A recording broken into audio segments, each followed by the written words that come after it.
Well, by all costs, avoid these 7 investments in the coming year. By the way, we're only 3 days shy away from ushering a new year, 2025. Now, today I'm here to share with you 7 investments to avoid in the year 2025. By the way, year 2024 was full of people complaining about being scammed, losing money, and what have you. Hey, listen, I want us to invest our money. Yes, we know at the back of our mind it comes with a little bit of risk, with risk out there. But again, some of the investment that you can make out there can ultimately lose all your cash. So anyway, what are these 7 investments? I got a board here with me, and I'm gonna go step by step each investment, and I'm gonna be giving an alternative of it. I give an investment, I give an alternative. I give an investment, I give an alternative. Are we together? So anyway, this is good, Joseph. In case you're watching me for the first time, I talk about investment, saving money, anything related to that. And my mission is to make, well, our pockets a better place, if not our world. But anyway, don't forget to make sure that you subscribe so that you never miss a good video of mine that I post each and every day. And if you're a returning subscriber, thank you for your eyeballs, as always. By the way, leave me a comment on the comment section. By the way, ask me questions. We are 3 days shy away from starting a new year. Ask me many questions on the comment section. I promise you I'm going to read all those questions. I'm going to make videos and responses to those videos, or rather those comments or questions. Let's get on the business now.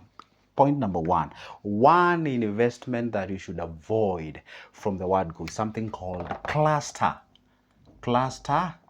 stroke. I don't know how I can verify this. I can say this. Centralized, or should I say undiversified? And if there's an English name, undiversified investment. In short, I'm trying to, make it look better. I'm saying don't put all your eggs in one basket. That's what I'm saying anyway. So do not get into those clusters. For example, hey, let's say you love MMF, then you put everything into an MMF. Let's say you love business, then you take all your cash, you throw it in a business. Although business is not an investment anyway, but I had to say it. So don't take all your cash, maybe throw it in a treasury bill. Take all your cash, throw it in a treasury bond or something of sort. No, you're supposed to distribute your cash. That is the best thing. Go read the book of Ecclesiastes. It says, divide all your investment into 7 different areas, for you do not know when a disaster will do what? Will strike. So it is good to make sure that you diversify. Have a little bit of, have a little bit of that cash into an MMF, have a little bit of that in, say, in a business, have a little bit of that, say, into something like a FIF, that is fixed investment fund. You have something in rates, you got some stocks with you there, you have some ETF somewhere else, you have some, you get what I'm saying? So when you diversify in 2025, because, hey, we are playing safe and at the same time we are investing. Did you get that combination? It's actually us playing safe, and at the same time, we're actually doing what? We are investing at the same. So make sure that you do not put all your eggs in one basket. At least you diversify and put your money to different areas, and that way will help you to safeguard your cash. Number 2, kind of goes hand in hand with that, is that make sure that you do not invest in areas. Don't invest in non-capital preservation investment. Non-capital preservation. But I'm saying this with a disclaimer. Let's say you find somebody is taking, let's say you have like savings of 200k. You have savings of 200k. That is the entire savings that you have somewhere you've saved, okay? Now you take the entire 200k and you throw it into stocks. You throw it in stocks. Stocks are also known as shares. Shares are also known as equities, okay? You throw your cash in one particular area. And this particular area, these shares, stocks, or equities are regarded as what? Are regarded as moderate to high risk. To high risk investment, and anything that is high risk does not assure you capital preservation. And I know you'll be like, what is capital preservation, Joseph? Capital preservation in a layman's language is like saying, invest on this particular thing and we assure you at least your capital that you had invested, it is safe and secured and you can get it anytime you want it. You get what I'm saying? So when I say invest in do not invest in non-capital preservation, I'm overly not saying that you should not invest on stocks. No, before you invest in areas where you're not assuring your capital preservation, you should have already invested in areas that are assuring you capital preservation, at least where your money is safe and secured and your capital is preserved. Like, okay, let me say this in a layman's language. Although it's not the best language to use when it comes to investment, like they can sort of assure you that your capital is there, that it's safe and secured and you can get it at any given moment. So before you pick any non-capital preservation investment, make sure that at least, or rather before, before you pick that, make sure that at least you've invested in areas that are assuring you capital preservation. So when you have that combination, then it means, you see, by the way, let me tell you one secret. See, the beauty of investing is this, is you take huge chunk of your cash, huge, I said huge percentage. For example, let's say you have like 200k, you can take like a whole 150 Gs, 150k. You throw it in an area where capital preservation is assured and stable and secured, and then the other 50 you can throw it in an areas where a little bit riskier, because anything that is risky has a high return. So when you throw it there, then it means that you've actually given your money sort of a chance to expand and grow at a higher rate compared to that what you had in areas that are assuring you low capital preservation. So I hope I made sense on that. Okay, now we go to the point number 3, and the point number 3, there is this investment that we call the peer-based investment. Peer-based investment. Avoid peer-based investments. What are these peer-based investment? You're hanging around with friends, and of course everyone is saying, hey, let's invest in index fund, or let's invest in X or Y investment, and you're just making that decision based on what everyone is saying. So you just go with the wave and then you invest there. In Kenya, if you're watching this video maybe outside Kenya, there was a certain project that was going on. People were farming quails. Quails are certain small animals, bird-like or something, and people are saying, hey, their eggs are so expensive. I don't know if you import them to China. I don't know, you'll fetch a lot of money. And then everyone threw their money into that. Almost everyone had quails in the water. You get what I'm saying? And then all of a sudden, the demand for that quails, there was flooding and what have you. The next minute, things were actually going down. See, what you're supposed to understand, there's nothing wrong with listening to what people are saying out there, so that at least to be informed. But what you're supposed to do is that even if you want to invest on what they are saying you're supposed to invest, be careful you understand that particular investment. Peer-based investment is quite dangerous because you just move with the wave, and then the next minute, if it was a scam, then everyone, you see the way wild beast usually crosses the river. If you've been to Kenya, by the way, Kenya is known to have the greatest safaris on earth.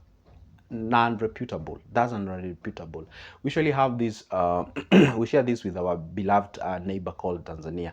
There is this wild beast that crosses the river. Anyway, I'm not here to narrate about the wild whatever, but anyway, the point is those animals, they usually follow each other, like all of them. So if there was a sort of a ditch before, in front of them or something, like they end up just getting into that. So when it comes to investment, always stand out, as much as you're in the line, just try to stand out, or stand out, so that at least you can be able to see where you are heading and where you're moving towards that direction.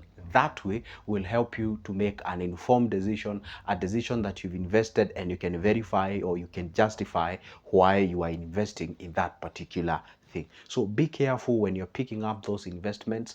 Don't just move by the peers or peer pressure kind of investments or something of sort. We go to the point number 4, is do not actually invest in something called unverified what? Unverified investment. Unverified investment, these are investment that they are promising heaven on earth. They have good returns. They are so easy, convenience for you based on what they are selling out there, but they are unverified. You don't know who regulates that particular package. You do not have a track record of who have ever invested into it. You don't have a particular reviews about that particular package. It's not even offered by a company that itself it's regulated and such kind of a thing. They're just talking about how much you will get. And this is how, guys, you can actually identify a scam out there.